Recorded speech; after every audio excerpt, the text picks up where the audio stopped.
He was a man that I hated. We hated Christianity, and he stood for everything we hated. I do not believe that you have come here to hear a man. I believe you have come to hear a message. The 10 of us went to that crusade was to kill Billy Graham.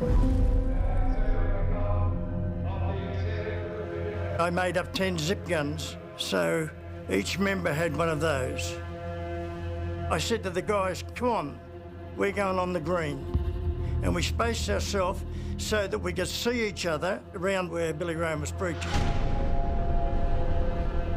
We decided that we would leave it until the appeal time.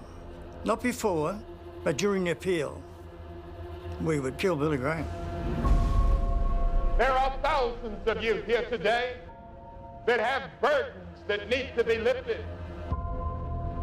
My gun was under my jumper, and I'm standing there, and I looked around at this crowd, and I thought, what the dickens are all these people doing here?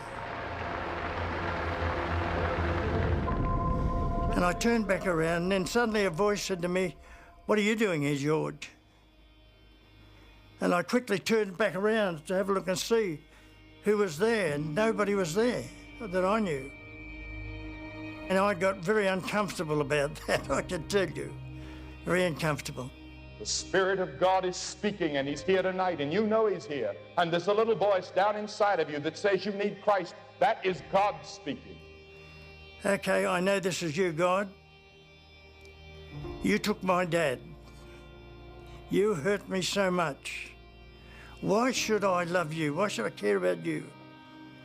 And God said to me, George, I didn't take your dad to hurt you.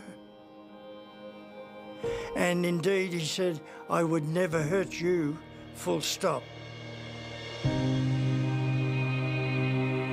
Well, by this time, I'm starting to melt a bit. Now, remember that I hadn't cried since 7.5.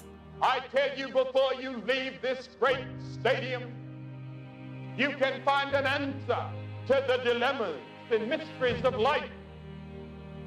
If you will come and surrender yourself without reservation to Jesus Christ. I thought about it for a while, and then the appeal came. I suddenly began to weep.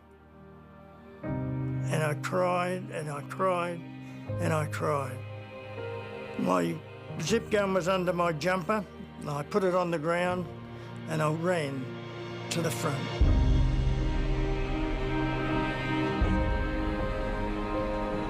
There may be many factors that led you to this moment, but there is a climactic moment when you give your life to Christ. And you do it by faith. Faith in Christ.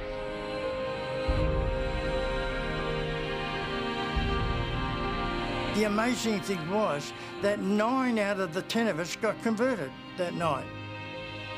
Then we were all a blubbering mess. We really were. And we talked about, you know, how wrong we were and the things we'd done and all this.